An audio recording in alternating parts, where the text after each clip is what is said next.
What is up, guys? It is Tony here, and today we're doing a review of the VIZIO 42-inch M-Series LED TV. Model numbers in the description, as well as a link to go purchase it on Amazon. So, this is a very cool TV. It's $500, and you can even find it for cheaper, and it poses an extremely good value for what you get. You get a metal frame construction, you get a glossy screen, and the display itself is LED with 14 LED zones that are active, and they can disable themselves and make the screen have such good contrast. It's very difficult for you to see, I'm sure. It's something you have to see in person, but the black parts of the screen you're looking at right now are so dark that if you turn off the lights in your room and then you go ahead and switch over to a screen that is mostly black, your room will be pitch black. There is no light coming out of the LEDs in the area of the screen that is black, and it gives the most deep contrast. In terms of the overall image quality, I really think it is a winner. If you're someone who is in a place where you're going to have a lot of light, for example, sunlight, you're not going to enjoy this screen. It's very glossy. The screen is very glassy type of gloss. It doesn't have a weird deformation to it. It's very flat and planar. This monitor in general is very premium. It's a very premium setup, and honestly, for $500, I don't think you could do much better. Now, as for the VIZIO software, for the apps, whenever you hit the button on your remote that opens up the apps that you have on your hotbar down here, you could quickly scroll through and switch over to something like Spotify. Certain applications allow you to open them up while you are watching television. Spotify, not so much. The quality of the applications, for example, Spotify, is very good. It's like using it on a desktop. It works extremely well, and overall is just a great setup they have here. You can also open up applications on the left side of your screen rather than having to open them full screen. I'll demonstrate that now. So we're going to go ahead and open up eBay, and as you can see, my Spotify is still open on the right there, and I can go ahead and look through on eBay and browse for items. As you can see, there is a great selection of applications. You have eBay, of course, which is something you really don't expect to be on a TV app store of any sort. So that's actually very nice. And then, of course, if you head into the All Apps section, you could see there are pages of apps. There's about, 4 by 5, so there's about 20 total apps per page. And the amount of pages there are, 120 total apps you have here, and I'm sure more will be added down the road. So this is a pretty good selection in my opinion. I mean, you have everything all the way down to calculators, which is, kind of weird for a TV again, but hey, it's there, I guess. Overall, I find the interface for navigating around your apps and things like that to be a little bit laggy at times. But it's very good compared to some other TVs that I've tried out in terms of smart TVs. I would say it's definitely adequate, as far as performance. There's also some games. As you can see, we got this Wee Kitty game, pretty interesting.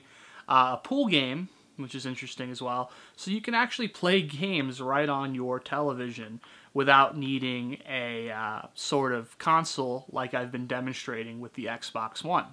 So now that we're on the Xbox One, speaking of which, we're going to go ahead and show you how games perform on this television.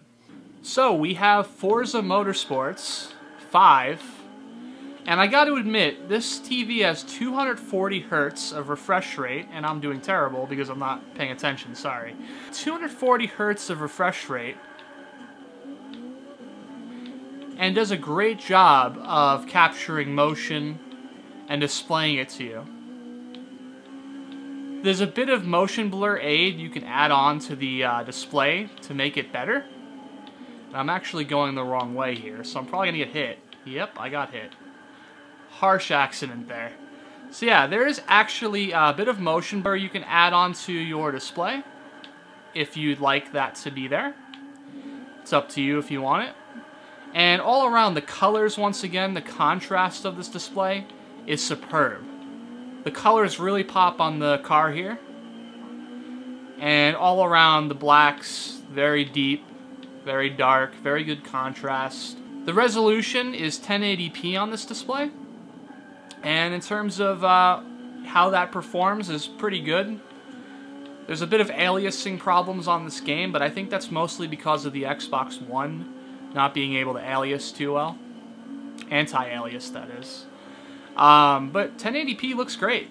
I got to admit, in 42 inches, 1080p looks perfect. And I'm actually standing about 2 yards away, 2 meters away from my television right now, and it just looks perfect.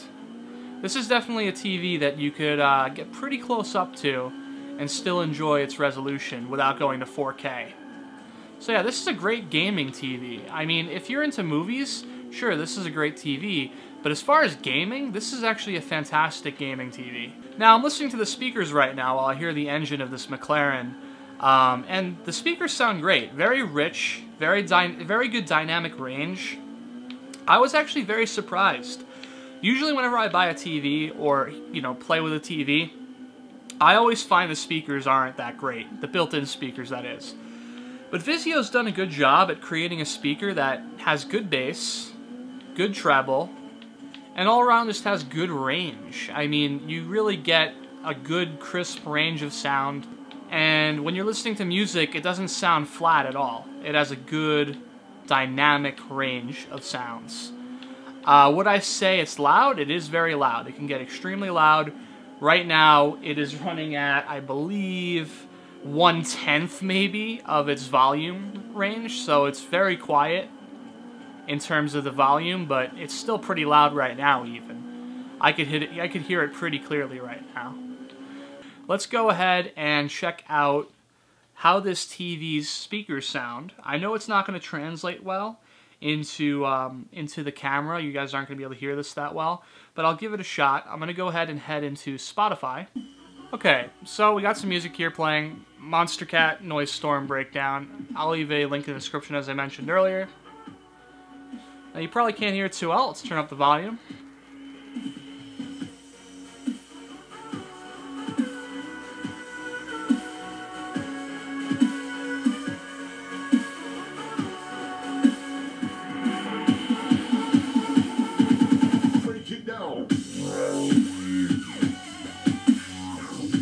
So, overall, it has very good range. The bass is crisp, it sounds good, the treble is nice, it doesn't sound crunchy, it doesn't sound too cheap at all.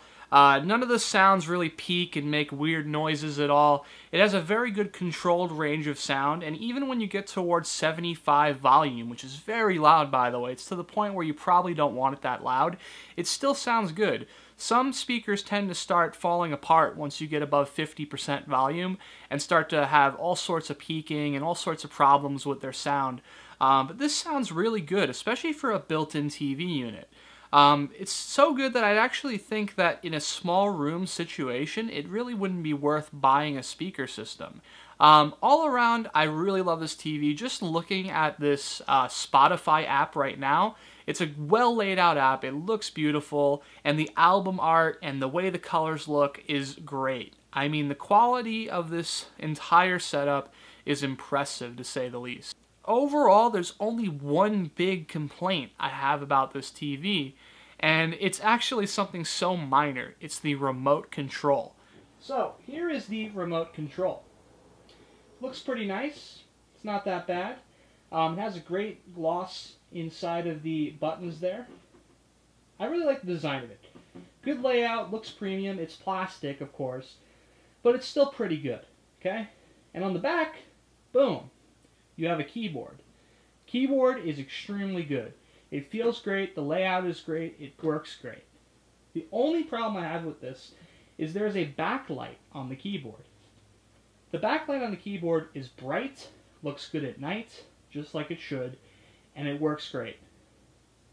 So I'm in the dark, using the keyboard, and then all of a sudden I'm like, oh, I need to check my menu really quick for the TV.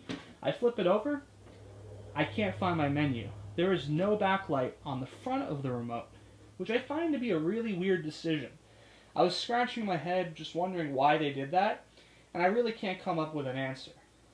But that's the way it is, I guess. So if the remote breaks your breaks the deal with this setup, you know, that's the way you got to go. But to be honest, I am probably just going to program my cable box remote to work with this anyway. So I'll be able to use all the menu functions through my cable remote, which does have backlighting. So with all of that being said, I hope this video helped you guys make a decision on what television you're going to buy. I think this is a great value for $500. And actually, if you have more than $500 in your budget, there are actually higher up models that have very similar qualities to this exact television. You can buy a 60-inch version or something around 60 inches with these same exact qualities. The aluminum structure on the outside, the all-around incredible contrast ratio and display quality. I think this is a great TV. If you guys are interested in checking it out, it's in the description. If you're wondering what music was playing during the video, it's in the description. And if you guys enjoyed this video, leave any feedback you feel is necessary down below. And I hope you enjoyed it, and I'll see you guys next time. So we have Morza.